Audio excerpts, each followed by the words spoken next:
Hi students, welcome to career goals. कैसे हैं आप सब लोग। लास्ट क्लास में मैंने आपको बताया था कि मैं नेक्स्ट क्लास में आप लोगों को क्या पढ़ाऊंगी। ठीक है, किस किस स्टूडेंट ने नेक्स्ट क्लास से पहली वाली क्लास देखी थी, प्रीवियस लेक्चर देखा था। प्रीवियस लेक्चर बहुत इम्पोर्टेंट था, बट होप सो जिसने देखा उसके लिए वेल एंड गुड। नहीं देखा तो प्लीज़ इस वीडियो को लाइक करें, शेयर करें एंड कमेंट करें, जिससे लोगों इस वीडियो को इतना शेयर करें जितने और भी यूपीएससी के स्टूडेंट हैं जो anthropology as a optional subject लिया है, उनके लिए इस सब्जेक्ट को पढ़ना इजी हो, वो भी इस वीडियो को देख के थोड़ी नॉलेज गेन कर सकें। तो दोबारा से स्टार्ट करते हैं। Hi student, my self Priyanshu Sharma. आज आपका यूपीएससी के ऑप्शनल सब्जेक्ट एंथ्रोपोलॉजी में मैं topic pedigree analysis and twin study and cytogenic method लेके आपको आज पढ़ाने आई हूँ। आज हमारा इस टॉपिक का लेक्चर है जो चैप्टर नंबर 9.1 का है। ओके, तो firstly pedigree analysis. It's a very important tool for study a human inherited disease. Human being के अंदर जो डिजीज है, जो डिजीज प्रेजेंट है, उस डिजीज को स्टडी करने के लिए ये टेक्निक जो होती है वो यूज होती है। कौन सी टेक्निक? Pedigree analysis technique. ठीक है, तो ये टेक्निक किसके अंदर यूज होती है? Human beings. First of all आप याद रखेंगे ह्यूमन बींग की ह्यूमन बींग्स के अंदर की इनहेरिटेड डिजीज जो प्रेजेंट होती हैं, इनहेरिटेड डिजीज जो प्रेजेंट होती है उनको स्टडी करने के लिए हम कौन सी टेक्निक का यूज करते हैं? Pedigree analysis. This diagram will make it easier to visualise relationship between family and particular large extent family. ठीक है, एक डायग्राम आएगा जो आपको बहुत इजी कर देगा ये बताना कि एक रिलेशनशिप फैमिलीज के बीच में। Pedigree are the often use to determine the mode of inheritance, dominant and recessive. ये जब मैंने आपको पहले वो पढ़ाया था, मेंडल्स लॉ बताया था, तब मैंने आपको डोमिनेंट एंड इनहेरिटेंस का मतलब भी बताया था। तो पेडिग्री किसको use to determine the mode of inheritance by the help of dominance and recessive, और बहुत सारे हैं ऑफ द जेनेटिक डिजीज के लिए। मेन तो डोमिनेंट एंड रिसेसिव। तो पेडिग्री एनालिसिस क्या है? It's a very important tool for studying human inherited disease. Human inherited disease को स्टडी करने के लिए पेडिग्री एनालिसिस जो है बहुत इंपॉर्टेंट टूल है। डायग्राम के यूज से आपको इजीली विजुअलाइजेशन हो जाएगा फैमिली रिलेशनशिप के बीच में एंड लार्ज एक्सटेंट फैमिलीज के बीच में। इसके अंदर dominant and recessive mode of inheritance होता है ऑफ द जेनेटिक डिजीज। ठीक है, ये इंट्रोडक्शन में हो गया। Why do pedigree? ठीक है, यूनिट स्क्वायर आया था, वो आपको मैंने पहले पढ़ा चुकी हूँ, and chi square test work था। Well that for organise that a large number of offspring and control mating, but human are quite different. पहले small families, even large human families have a 20 or more few children. Uncontrolled mating, often with a heterozygous failure to the truthfully identify percentage। ठीक है, ये इसके अंदर square हुए थे। ये एक वर्क था, टेस्ट वर्क था जो हम पहले पढ़ चुके हैं, वो इसके अंदर हुआ था। Test work for the organism with a large number of offspring, और उनकी मेटिंग को कंट्रोल करने के लिए। But human are quite different, small families, even the large number of families have 20 or few children। ठीक है, individual may wish to be tested it, they are the family history of one specific disease के लिए। एक तो family history and they show the symptom of genetic disorder, symptom क्या show हो रहे हैं एक उसके basis पे, and they are concerned about the passing on the genetic problem to their children। आपको मैंने पहले बताया था कि एक जनरेशन से, one generation to another generation हमारी कुछ चीजें ट्रांसफर होती हैं। ठीक है, या वो तो हमारे लाइक्स हो सकते हैं, हमारे डिसलाइक्स हो सकते हैं, हमारी कुछ एक्टिविटीज हो सकती है, या हमारी डिजीज हो सकती है। कुछ भी एक जनरेशन से अनदर जनरेशन में हमारा ट्रांसफॉर्म होता है, जिसको हम हेरिडिटी बोलते हैं कि हमें ये बीमारी है। फॉर एग्जाम्पल हमको बीपी और शुगर है, और ये हमारा हेरिडिटी चला आ रहा है, मतलब कि हमारी जो फैमिली में हमारे पेरेंट्स को, उनके पेरेंट्स को, उनके पेरेंट्स को ऐसे ही चला आ रहा है, तो ये ऑब्वियसली हमें भी मिलेगा। इसको, उस डिजीज को हम क्या बोलते हैं? Heredity disease. ठीक है, अभी कुछ सिंबल है। मेल जो अफेक्टेड नहीं है किसी भी डिजीज से, मेल जो किसी भी डिजीज से अफेक्टेड नहीं है, वो स्क्वायर बॉक्स्ड है, प्लेन व्हाइट स्क्वायर बॉक्स्ड है। मेल स्क्वायर में है बट अफेक्टेड है, वो ब्लैक बॉक्स है।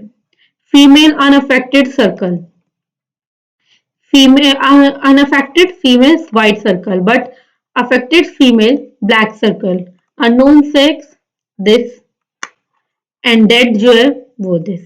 ठीक है, ये हमारे कुछ बेसिक सिंबल्स होते हैं पेडिग्री एनालिसिस को पढ़ने के लिए। ठीक है, मोर सिंबल मीटिंग्स में आएंगे तो आपको ये सिंबल मिलेगा।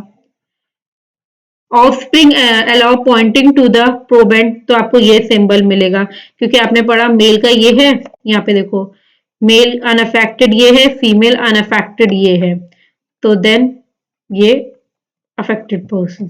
ठीक है, कैटेगरीज ऑफ इनहेरिटेंस। ठीक है, अभी तक हमने पढ़ा कि होता क्या है, पेडिग्री एनालिसिस होता क्या है। It's a very important tool for studying the human inherited disease. ठीक है, इनहेरिटेड डिजीज को स्टडी करने के लिए सबसे इंपॉर्टेंट रूल है, फर्स्ट ऑफ ऑल ये हो गया। ठीक है, उसके बाद है why do pedigree individuals may wish to be tested if, या तो हिस्ट्री हो स्पेसिफिक डिजीज की, या आपके जो जेनेटिक डिसऑर्डर है उसके कोई सिम्टम्स शो हो रहे हो। ठीक है, and they are the concern about passing on a genetic problem to their children. ठीक है, ये तीन हो गए। ये बेसिक सिंबल्स है कि मेल का जो अनअफेक्टेड मेल है उनका सिंबल ऐसा होगा। ठीक है, जो अफेक्टेड मेल है, ये अनअफेक्टेड जो अफेक्टेड मेल है उनका, female unaffected, affected female, unknown sex and dead. ठीक है, ये सब उनके सिंबल है।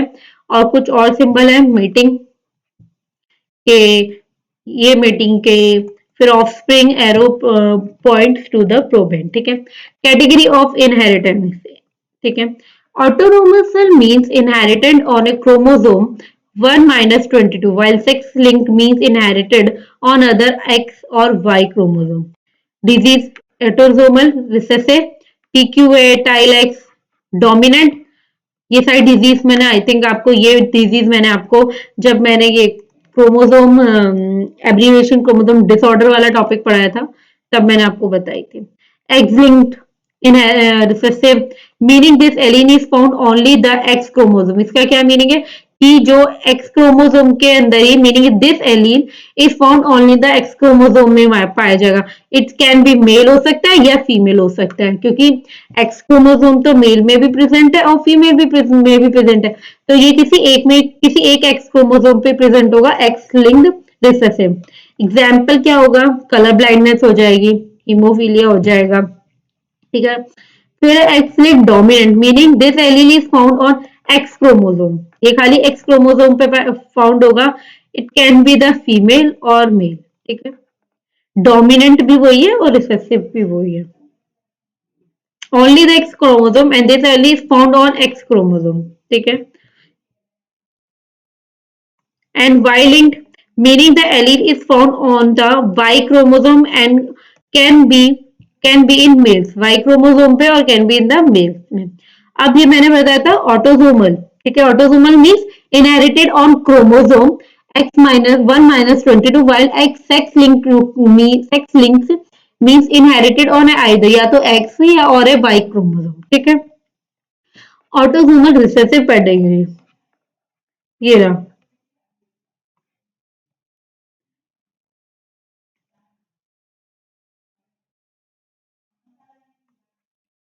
Trait is a rare in the pedigree. Trait often skip the generation hidden in the heterozygous carrier. Traits affect male और female equally, दोनों को effect कर सकता है। Possibly these disease are include ट्रिक्स हुआ, क्लिक सेल एनीमिनिया हुआ, KPQ हुआ। तो क्या है, ये रेयर ट्रेट्स है। Traits is rare in the pedigree, normal rare traits है। इसमें क्या आएगा, स्किप हो जाएंगी generation, trait often skip the generation. ठीक है, या तो ये traits effect female and male equally, ये मेल में और फीमेल में, फीमेल को दोनों को इक्वली अफेक्ट करेगा, इक्वली अफेक्ट करेगा। ठीक है, और इसमें डिजीज कौन कौन सी होंगी, PKU याद रख सकते हैं आप, सेल एनीमिनिया याद रख सकते हैं आप, सिट्रस फाइब्रस याद रख सकते हैं। ये तीन डिजीज मेन होंगी इसके अंदर। ठीक है, ये है ऑटोसोमल रिसेसिव पेडिग्री, जिसके अंदर ट्रेड्स अफेक्ट करेंगे मेल और फीमेल इक्वली दोनों को।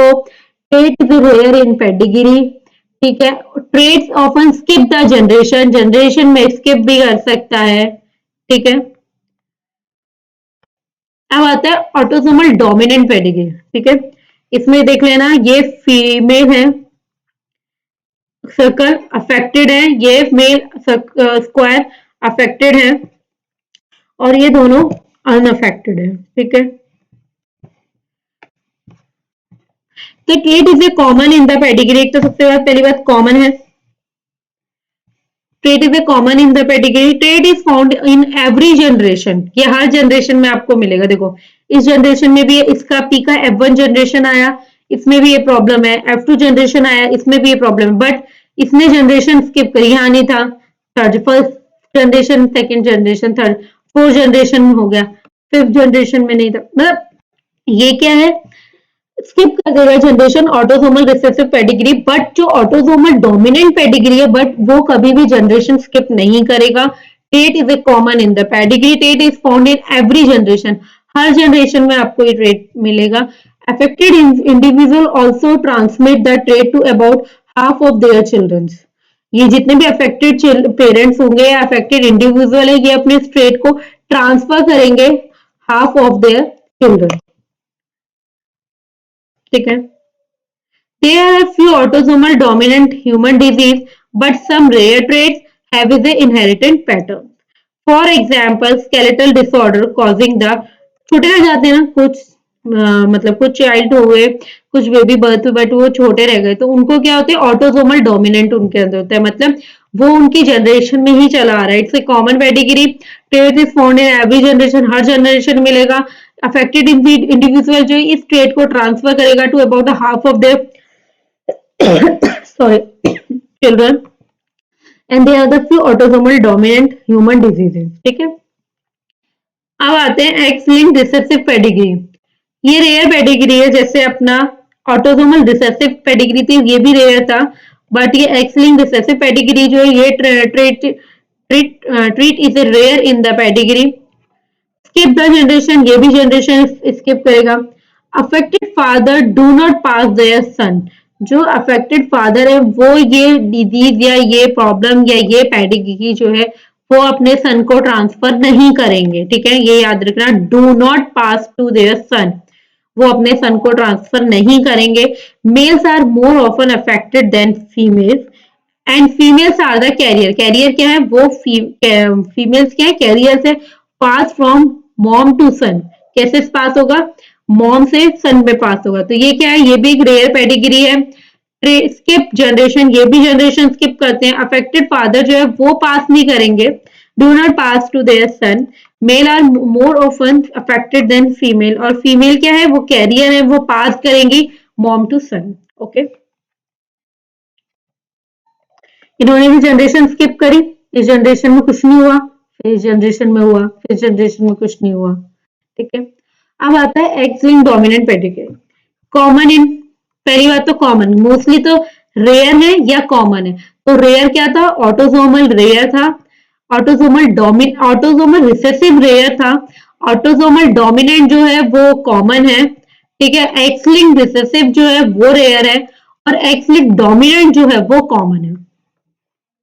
Affected father pass to all of their daughter, इसमें जो फादर होगा वो डॉटर को ही ट्रांसफर करेगा, बट एक्सलिंग में जो था वो फादर जो है अपने सन को ट्रांसफर नहीं करता था, बट इसमें अफेक्टेड फादर जो है वो पास करेगा all of their daughters. Male and female are equally to be affected, इसमें मेल हो या फीमेल हो दोनों इक्वली अफेक्ट होंगे। X linked dominant disease are extremely unusual, often they are lethal मतलब before birth in males and only seen in the female, जैसे skin lesion, pigmentation जो होती है, या X linked rickets bone lesion जो होते हैं, मतलब रिसेसिव डोमिनेंट हो गया। अब एक्स लिंक्ड का रिसेसिव आपको बता दें जिसमें फादर जो है वो सन को ट्रांसफर नहीं करता, जनरेशन स्किप करता है। याद रखना, ये कुछ पॉइंट्स पे मैंने इसलिए लिखा है कि आपको इजीली याद रहेगा पढ़ना, और याद इजी रहेगा, पॉइंट्स पे आप कर सकते हो और एक ही वर्ड से कर सकते हो, रेयर, ठीक है, ये रेयर होगा। स्किप करता है, क्या स्किप किसको करेगा, जनरेशन को स्किप करेगा। ट्रांसफर नहीं करता, किसको, सन को नहीं करता। मेल जो है more often effected than female, ठीक है। फीमेल क्या है, कैरियर है, ठीक है। ऐसी डोमिनेंट में क्या है, कॉमन है। Affect father pass to all daughter, मतलब सब कुछ डॉटर को पास करेगा। मेल एंड फीमेल जो इक्वली है अफेक्ट होंगी, मेल हो या फीमेल हो दोनों इक्वली अफेक्ट होंगी। X link dominant disease extremely unusual, ठीक है, ये सब आप इजीली याद रख सकते हैं। अब आया Y link inheritance. Y are the chromosome are only found in male never in the female, ये किस में फाउंड होगा, खाली मेल में। ये ओनली फीमेल में फाउंड होगा, फीमेल में नहीं प्रेजेंट होगा, ठीक है। The father traits are pass to all son, son में फादर किस में पास करेंगे, सन में, ठीक है।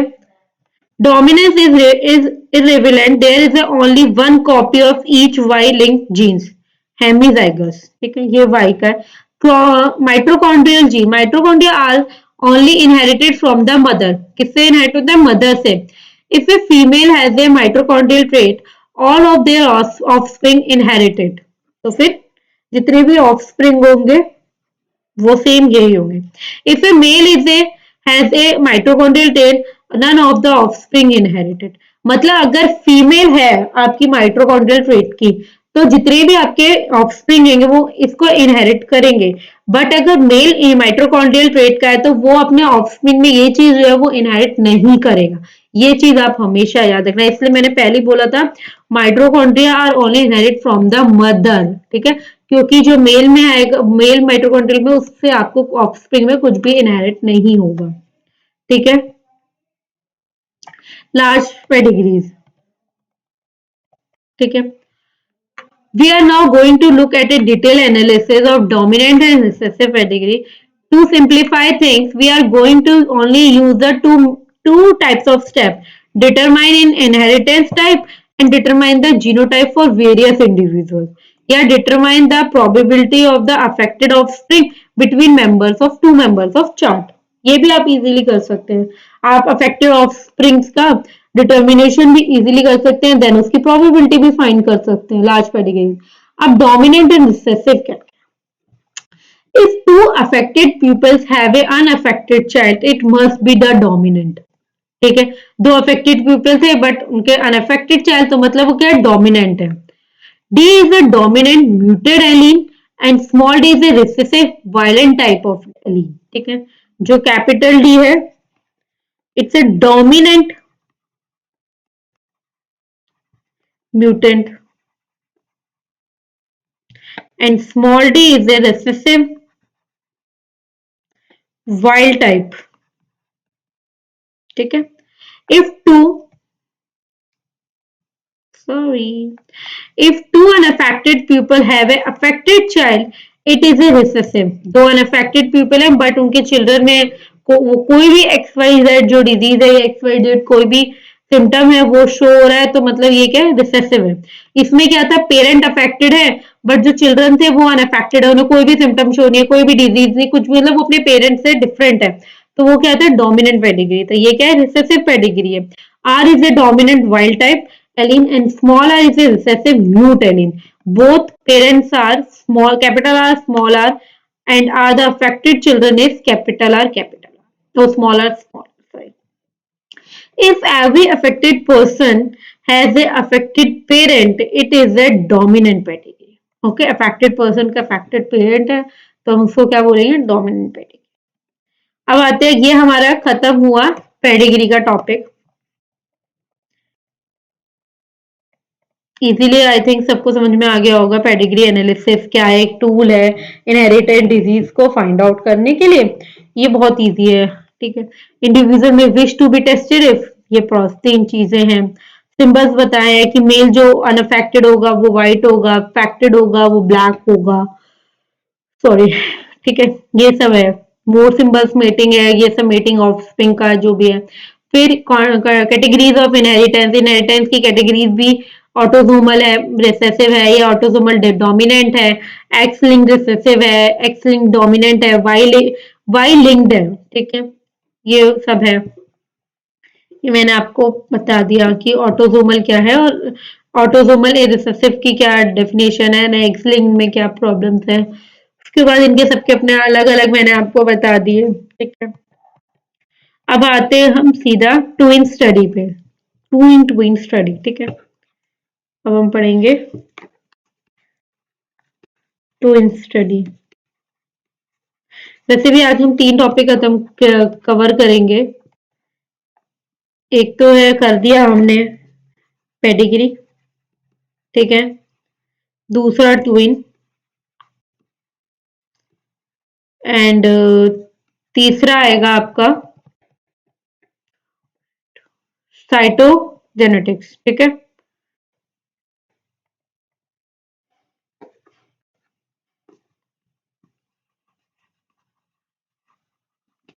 ठीक है, ये 3 टॉपिक्स हैं आपके। तो टाइप्स ऑफ ट्विन्स, ट्विन्स क्या मतलब होता है? पहली बात ट्विन्स क्या है? ट्विन्स वो चीज जो बिल्कुल एक जैसे है, दो दो ऑफस्प्रिंग एक जैसे हैं, ट्विन्स मतलब एक जैसे। तो इसमें भी टाइप्स ऑफ ट्विन्स है। पहला आइडेंटिकल ट्विन्स, दूसरा है फर्मेंटल ट्विन्स, ठीक है। आइडेंटिकल ट्विन्स में होमोजाइगोटिक ट्विन्स और फर्मेंटल में डाइजाइगोटिक ट्विन्स। इसमें ये आपका फर्टिलाइज्ड ओवम है, इसके अंदर 2 सेल है, ठीक है। 1 मोरल एंड 2 मोरल्स। इसके अंदर 2 ब्लास्टोसाइट्स हैं और इसमें जो होगा वो सीधा, इसके भी अपने अपने 2 अलग ब्लास्टोसाइट्स आएंगे और ये सीधा स्टेप्स बनाएंगे। मतलब 8% ऑफ टू ट्वाइंस और 20% of all two twins and 1% of all two twins. ये ट्विंस का फॉर्म है। और इसमें डाइजाइगोटिक ट्विंस है, ये मोनोजाइगोटिक था, ठीक है। फर्टिलाइज्ड ओवम एक ही था। इसमें 2 हेड, 2 फर्टिलाइजर ओवम में यूट्रस में जाएंगे। इम्प्लांटेशन सेपरेशन और इम्प्लांटेशन टुगेदर है। तो 70% ऑफ द ऑल ट्विंस, ठीक है।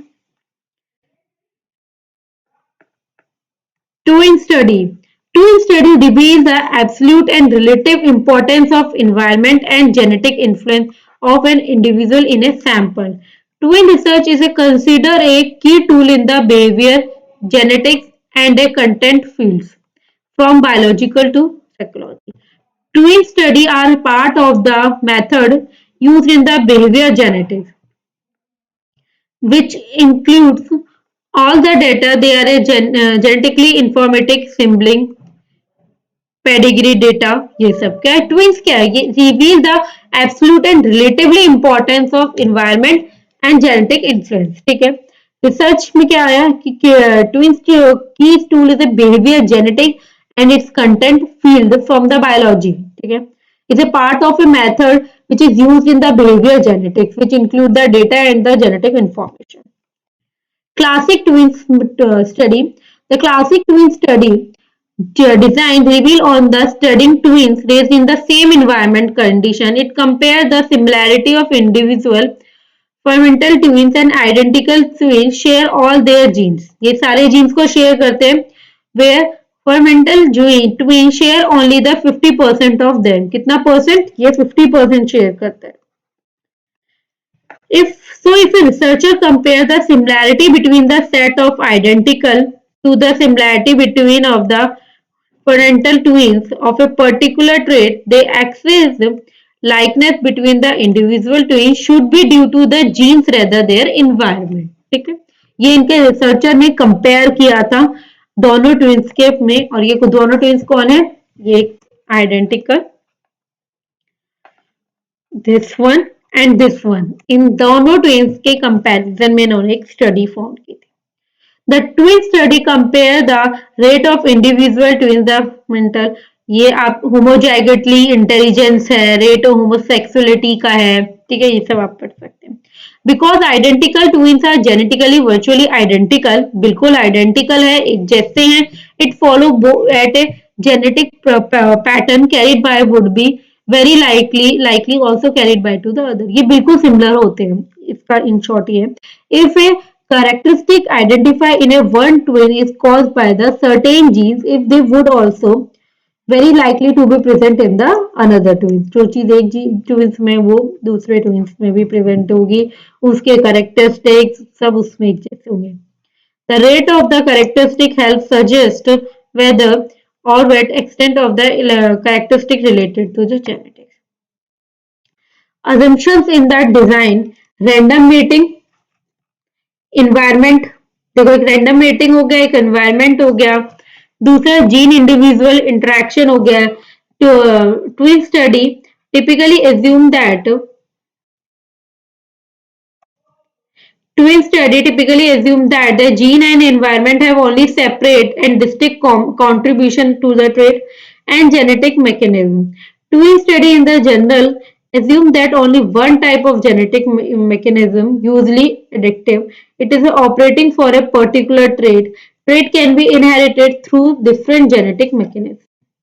ड्रॉबैक है a genetic pattern may be 100 not may be to the 100%. ये कोई 100% नहीं है, पहले बताया 50% है. ठीक है. उसके बाद बोला डेवलपमेंट इन एनवायरमेंट कंडीशन में भी डिफरेंट. हमने पहले बताया कि किस पे डिपेंड करता है, आपके डेवलपमेंट पे और एनवायरमेंट पे. ठीक है, ये भी डिफरेंट हो सकते हैं. Logical is rather complement is characteristics polygenic. क्या होगा इसके करेक्टरिस्टिक्स क्या है? Polygenic. Epigenetic effect only alter the genetic expression in the twins through the variant factor, where in the absence of one or more environment factor, a condition will not develop in the individual even with high confidence rate. ठीक है. फिर आता है अब आपका cytogenetics. Next है आपका cytogenetics. तो हमने क्या क्या पढ़ लिया अभी तक? First pedigree, second twin study, and third is last is cytogenetics. वैसे तो मैं अभी तक की सारी क्लासेस में टॉपिक्स जो है वो मैं बीच बीच में से ले रही थी, बट कल से जो भी टॉपिक आपको लिया जाएगा वो आपके यूपीएससी एंथ्रोपोलॉजी के ऑप्शनल सब्जेक्ट में जो पेपर 1 में आता है वही चीज मैं बिल्कुल स्टार्टिंग से करूंगी. अभी तक मैं बीच बीच में से इसलिए आपको पढ़ाई थी क्योंकि मैं वो टॉपिक ले रही थी जो आपको शायद इंटरेस्टिंग लगे. सेल आई थिंक इंटरेस्टिंग होता है, मेरे लिए तो सेल इंटरेस्टिंग था. सेल इंटरेस्टिंग है, डीएनए स्ट्रक्चर इंटरेस्टिंग है, ये पेडिग्री, ट्विंस, ये सब इंटरेस्टिंग टॉपिक्स थे. डीएनए रेप्लिकेशन, ठीक है, डीएनए रिकॉम्बिनेंट टेक्नोलॉजी हुआ. देन उसके बाद जो भी हमने अभी तक आपको टॉपिक्स पढ़ाए वो सब मेरे हिसाब से थोड़े इंटरेस्टिंग थे, इसलिए वो मैंने अभी तक आपको पढ़ाए. बट कल के लेक्चर से मोस्ट प्रोबेबली मैं वही आपका जो पेपर 1 का सिलेबस है वो मैं अभी ऐसे 9.1 चैप्टर आपको गए थे, बट अब मैं स्टार्टिंग से प्रॉपरली आपको, बट अभी हम लोग कवर करेंगे खाली फिजिकल एंथ्रोपोलॉजी. ठीक है, फर्स्टली आपका फिजिकल एंथ्रोपोलॉजी में कवर करूंगी तो वो मैं स्टार्टिंग से अब आपको करूंगी. ठीक है, अब आते हैं हम cytogenetics. The study of chromosome and the related disease caused by the abnormal chromosome number and other structure. ये क्या स्टडी है? क्रोमोसोम और उसके रिलेटेड जितनी भी डिजीज होती है एबनॉर्मल क्रोमोसोम नंबर से या उनके स्ट्रक्चर से उनको पढ़ने की. Chromosome is a complex structure, बहुत कॉम्प्लेक्स स्ट्रक्चर है, located in the cell nucleus. मैं पहले ही बता चुकी हूँ. Composed of the DNA, histone, non histone, proteins, RNA and polysaccharides. ये था क्रोमोसोम. साइटोजेनिक्स क्या है? Cytogenetics involve the study of chromosome. Study करना, क्रोमोसोम की स्टडी करने को हम साइटोजेनेटिक्स बोलते हैं. Both the number and structure of the chromosome are the analysed. इसमें भी बोला द स्टडी ऑफ क्रोमोसोम जो that are and the related disease caused by the abnormal number या उसके स्ट्रक्चर से. ठीक है, क्रोमोसोम क्या है? Chromosome is a complex structure है जो लोकेटेड होता है इन द सेल. ठीक है, सेल न्यूक्लियस में उसके DNA, histone, non histone, protein, RNA, polysaccharides. ठीक है, ये आपका DNA. what tissues are appropriate for the chromosome study? Chromosome की स्टडी के लिए कौन से टिश्यू appropriate है? A tissue that can be stimulated to the cell undergo a tissue that can be stimulated to undergo the cell division in vitro. ठीक है, पहली बात in vitro. It only during the mitosis of the cell cycle the distinct chromosome can be visualized with the light microscope. Cell cycle भी मैंने आपको पढ़ाया था, मैंने उस टाइम पे भी आपको बताया था कि सेल जो है वो कब अपीयर होना शो होते हैं, कब हम उनको देख सकते हैं, किस कौन से माइक्रोस्कोप की हेल्प से हम देख सकते हैं। The example of tissue that can be study is a amniotic fluid हो गया, पेरिफेरल ब्लड्स हो गए जैसे lymphocyte, skin fibroblast, bone marrow, इन सब ये सब एग्जाम्पल है। So conventional cytogenetics. Cells are stimulated to divide and are incubate for the 48 to 96 hours. Cell क्या स्टिमुलेट होते हैं, डिवाइड होते हैं, हम उनको क्या करते हैं, इंक्यूबेट करते हैं कितनी घंटे के लिए, 48 to 96 hours. Cells are arrested at the mitosis. Cell are dropped into a glass slide and they show G band. इसके अंदर कुछ टाइप के बैंड्स प्रेजेंट होते हैं क्रोमोसोम में. Each chromosome is compared of two sister chromatids. Each chromate represent only one molecule of DNA. Her chromate जो होता है वो क्या रिप्रेजेंट करता है, मॉलिक्यूल ऑफ डीएनए को रिप्रेजेंट करता है. ठीक है. Identifying the chromosome. Chromosome can be identify, कैसे हम उसके क्रोमोसोम को आइडेंटिफाई कर सकते हैं, क्योंकि क्रोमोसोम की स्टडी ही हमारा साइटोजेनिक मेथड है. ठीक है. Chromosome can be identify bye their size, their shape, the shape के क्या है, पोजीशन ऑफ देयर सेंट्रोमियर. ठीक है. Chromosome flexible, bending pattern produce by the specific strain. एक स्ट्रेन की हेल्प से बेंडिंग शो होती है, उसके हिसाब से भी हम पता कर सकते हैं. Chromosome are analysed by the organising them into the karyotypes. कौन सा टाइप, क्रियोटाइप्स. ठीक है. तो आइडेंटिफाई करने के लिए क्या, हमारा साइज पता होना चाहिए, हमें शेप पता होना चाहिए, बैंडिंग पैटर्न पता होना चाहिए. तो किससे बैंडिंग पैटर्न प्रोड्यूस होता है, स्पेसिफिक स्ट्रेन से. Chromosome analysed by the specific analysed by the organising them into a karyotype. ये देखो, each chromosome has a unique G bending pattern that is constant individual from individual to individual. कौन सा pattern होता है, G bending. Each chromosome has a unique G bending pattern that is constant होता है individual to individual. ठीक है. International system for the cytogenic nomenclature. अब आप मेथड पढ़ रहे हो, सब कुछ पढ़ रहे हो, तो आपको उसका नोमेनक्लेचर भी बताना चाहिए. तो इसका नोमेनक्लेचर कब हुआ था, 1CSN 1995, and this full form is International System for Cytogenetic Nomenclature. Short arm of the chromosome, उसको हम स्मॉल p से डोनेट करते हैं, और जो लॉन्ग आर्म है क्रोमोसोम की, हम उसको q से डिनोट करते हैं. Band are the number independently on their short और लॉन्ग आर्म. ठीक है. ये देखो, ये शॉर्ट है तो हमने इसको स्मॉल p से डिनोट किया, ये लॉन्ग आर्म है तो हमने स्मॉल q से डोनेट किया. High and low resolution karyotypes, मैंने बताया था ना अभी इसमें. Chromosome are analysed by the organising them into a karyotype. ठीक है. ये रेजोल्यूशन है जब स्ट्रेन की हेल्प से वो देखते हैं. ठीक है. क्रोमोसोम मोनोग्राफी, ये क्रोमोसोम में सेंट्रोमियर्स है, क्रोमेटिड्स प्रेजेंट है. ये क्रोमोसोम की क्या है, मोनोग्राफी है क्रोमोसोम के अंदर का. Advantage and disadvantages of conventional technique. इस कन्वेंशनल टेक्निक की एडवांटेज एंड डिसएडवांटेज. एडवांटेज क्या है, enable to entire genome to be view at the one time. ठीक है. अब अनेबल है कि उसके पूरे जीनोम के एक टाइम पे देख सकें. Feasible when the specific anatomy is substantial and is a general diagnostic tool to detect the additional chromosome abnormality commonly seen in the disease progression. तो ये abnormality कब दिखती है, जब कोई डिजीज को देखते हो, किसमें, CML में. Disadvantage, detect the major structure abnormality. Major structure abnormality जैसे one band is a 6 MB of DNA, मतलब 150 genes. Labor intensive and high independent upon operator experience and skills. ठीक है. ये थे इसके कन्वेंशनल टेक्निक्स के एडवांटेज एंड डिसएडवांटेज, मतलब आपका साइटोजेनेटिक. तो साइटोजेनेटिक में मैंने आपको क्या बताया, साइटोजेनेटिक में हमने डेफिनेशन बता दी कि क्या है, किस लिए यूज होता है. साइटोजेनेटिक क्या है, क्रोमोसोम की स्टडी करना. दैट्स इट, और कुछ भी नहीं है साइटोजेनेटिक. क्रोमोसोम की स्टडी करने को हम साइटोजेनेटिक बोल देते हैं। उसके बाद ये क्या स्टडी करेगा, caused by the abnormal chromosome number है या फिर उसके स्ट्रक्चर में कोई एबनॉर्मेलिटी है, उसको स्टडी करता है। क्रोमोसोम क्या है? Complex structure located in the cell nucleus, DNA, histone, non histone protein, RNA and polysaccharide.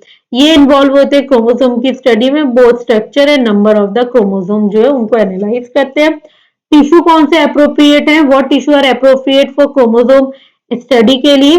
Example tissue can be studies is it, ये सब एमनियोटिक फ्लूइड हो गया, फिब्रोब्लास्ट हो गया, लिम्फोसाइट हो गए, बोन मैरो हो गया, ये सब टिश्यूज जो होते हैं वो यूज होते हैं। Tissue can be stimulated to the undergo cell division in vitro, जो इन विट्रो सेल डिवीजन होता है उसमें। माइटोसिस के through of the cell cycle chromosome visualise with a light microscope, ठीक है। कन्वेंशनल साइटोजेनेटिक्स, क्या सेल कैसे स्टिमुलेट होते हैं, डिवाइड होते हैं, जब उनको इंक्यूबेट किया जाता है 48 टू 96 आवर के लिए, अरेस्ट हो जाते हैं at the time of mitosis. Cell drop into the glass side, cell को आप ड्रॉप करोगे ग्लास साइड पे, जी बैंड आपको शो होगा। Each chromosome is composed of the two sister chromatid, तो मतलब ईच क्रोमेट रिप्रेजेंट है वन मॉलिक्यूल ऑफ डीएनए। हर एक क्रोमेट जो क्या रिप्रेजेंट करता है? एक मॉलिक्यूल ऑफ डीएनए को रिप्रेजेंट करता है। ये आइडेंटिफाई कैसे करोगे आप क्रोमोसोम को? उसका साइज के हिसाब से, पोजीशन के हिसाब से, उसके बाइंडिंग पैटर्न के हिसाब से, इन सब के हिसाब से आप किसी क्रोमोसोम को आइडेंटिफाई कर सकते हो, ठीक है। Each chromosome has a unique G binding pattern, उनके पास अपना एक अलग जी बाइंडिंग पैटर्न होता है जो कॉन्स्टेंट होता है from individual to individual. Nomenclature क्या है वो मैंने आपको बता दिया इसमें। क्यू स्मॉल पी और स्मॉल क्यू बोलते हैं, जो शॉर्ट आर्म होगी उसको हमेशा स्मॉल पी बोलेंगे, और जो लॉन्ग आर्म होती है उसको हमेशा स्मॉल क्यू बोलते हैं। ये लो और हाई रेजोल्यूशन है कैरियोटाइप्स के, ठीक है। ये पूरा देखो, ये शॉर्ट है तो small P short, small P small P small p, और ये सब लॉन्ग के हैं तो ये स्मॉल क्यू। क्रोमोसोम की क्रोमोसोम की मॉर्फोलॉजी है, सेंट्रोमियर प्रेजेंट है, क्रोमेट्स प्रेजेंट है, ठीक है। फिर एडवांटेज एंड डिसएडवांटेज है, ठीक है। ये था हमारा पूरा टॉपिक। आज हमने क्या क्या कवर किया है फिर उस हिसाब से, तो हमने पी कवर किया है आज, एक सेकेंड, हमने पढ़ लिया आज साइटोजेनेटिक्स मेथड्स, ठीक है, ट्विन स्टडी एंड पेडिग्री। ये आपका चैप्टर नंबर 9.1 का था सिलेबस में, ठीक है, 9.1 था, ठीक है। इससे पहले मैं अभी तक आप लोगों को कवर करवा चुकी हूँ सेल, ठीक है, उसके बाद डीएनए, रेप्लिकेशन वगैरह सब कुछ, ठीक है। देन उसके बाद रिकॉम्बिनेंट डीएनए टेक्नोलॉजी, इसमें माइटोसिस एंड मियोसिस की साइकिल, डीएनए का स्ट्रक्चर वगैरह, सेल का स्ट्रक्चर, ठीक है। क्रोमोसोम डिसऑर्डर, क्रोमोसोम डिसऑर्डर या क्रोमोसोम एब्रीविएशन भी बोल सकते हो आप, ठीक है। और अब ये मैंने आपको ह्यूमन जेनेटिक्स कवर करवाई, जिसमें मैंने ये आपको जेनेटिक और ये cytogenetic, twin study and pedigree complete करवाया। कल भी मैंने आपकी क्लास ली थी, उसमें भी आपको ह्यूमन जेनेटिक्स ही करवाया था, जो आपका चैप्टर 9.1 का है, ठीक है। स्टूडेंट्स, मैं आपको बहुत सारी चीजें अभी तक करवा चुकी हूँ, तो अब आप मेरे को कमेंट पे ये बताइए, या जो मैंने अभी तक आपको जितना करवाया है, ठीक है, उसके अब मैं पेपर सॉल्व करवाऊं, क्वेश्चंस देखें, जिस हिसाब से हमें पता चले भाई हमने अभी तक जितना पढ़ा है वो यूजफुल रहा है या नहीं रहा है, या मेरे को अपने पढ़ाने में कुछ चेंज करना है। अगर आपको कोई नोट्स चाहिए या कुछ भी ऐसा आपको जरूरत है तो आप मेरे को कमेंट बॉक्स में बता सकते हैं। वैसे तो मैं कल एक किसी नए टॉपिक के साथ ही आपकी क्लास स्टार्ट करूंगी, बट आप लोग मुझे अपने कमेंट बॉक्स में बता सकते हैं कि मेरे को पेपर सॉल्व करवाने चाहिए क्या, जितना अभी तक हमने सिलेबस कंप्लीट किया है, जितने भी पॉइंट्स हमने अभी तक कवर किए टॉपिक, अगर ऐसा है तो प्लीज मेरे को आप कमेंट बॉक्स में डालिए। एक दिन हम प्रॉपर सेशन रखेंगे जिसमें पेपर सॉल्विंग ही सेशन होगा, ठीक है। तो अभी तक के आपके जितने भी यूपीएससी में यूपीएससी के ऑप्शन एंथ्रोपोलॉजी में जो भी इस टॉपिक से रिलेटेड क्वेश्चंस आए होंगे वो हम जरूर कवर करेंगे उसको। ठीक है, तो आप मेरे को ये सब चीजें जरूर कमेंट बॉक्स में लिख के बताइएगा। अब मेरे को बताइए आपको आज का लेसन जो है, आज का टॉपिक जो है वो प्रॉपरली समझ में आया? ये भी आप मेरे को कमेंट बॉक्स में बताइए, क्योंकि आज मैंने बहुत इजीली पॉइंट्स बेसिस पे आपको सब कुछ लिख के दिया है, जो आपको आप एक एक पॉइंट से आप चीजें याद रख सकते हैं, जिससे आपको पेपर में ज्यादा रटने की भी जरूरत ना पड़े। आप एक पॉइंट पॉइंट पे चीजें याद करके अपना आप स्टेटमेंट बना के लिख सकते हैं। मैंने बहुत इजी इजी 5 पॉइंट्स डाले थे इस पीपीटी में, डायग्राम्स भी प्रेजेंट करे जिससे आपको थोड़ा इजी हो जाए चीजें समझना। ठीक है, तो आप प्लीज मेरे को ये सब कमेंट बॉक्स में बताइएगा।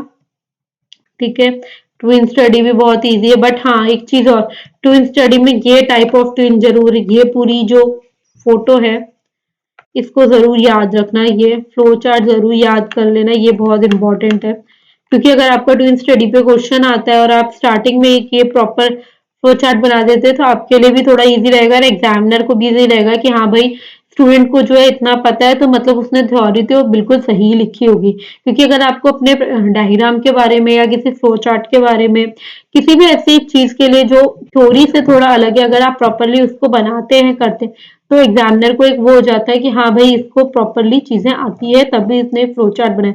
जैसे आप सेल के टॉपिक में माइटोसिस एंड मियोसिस करते हैं, माइटोसिस मियोसिस में आप मेनाफेज, टीलोफेज, मेटाफेज के जितने भी डायग्राम्स है जो उसमें दिखाए गए कि कब क्रोमोसोम अपीयर हो रहा है, कब क्रोमेटेड पॉइंट एक एंड पॉइंट्स पे जा रहे हैं, अगर आप वो प्रॉपरली शो करते हैं तो एग्जामिनर को ये होता है कि अच्छा डायग्राम में ये चीज प्रॉपरली शो है तो मतलब थ्योरी में ही सही लिखी होगी।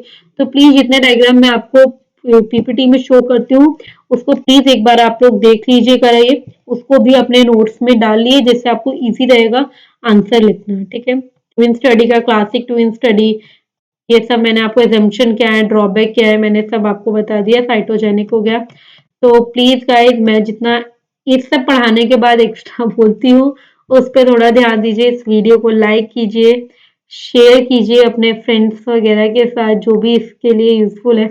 ऐसा नहीं जो स्टूडेंट खाली यूपीएससी की प्रिपरेशन कर रहे हो एज एंथ्रोपोलॉजी ऑप्शन सब्जेक्ट लेके उनके लिए इम्पोर्टेंट है, बट जो भी स्टूडेंट बायो फील्ड से रिलेटेड है जिन्हें ये टॉपिक्स पढ़ने में इंटरेस्ट है वो भी ये इस लेक्चर देख सकते हैं। तो प्लीज आप लोगों से एक रिक्वेस्ट है कि इस वीडियो को लाइक करें, शेयर करें, आपकी जो भी प्रॉब्लम है जो भी कुछ है आप प्लीज उसे कमेंट बॉक्स में डालें और इस चैनल को प्लीज सब्सक्राइब करें student. Thank you so much, thanks for watching this video.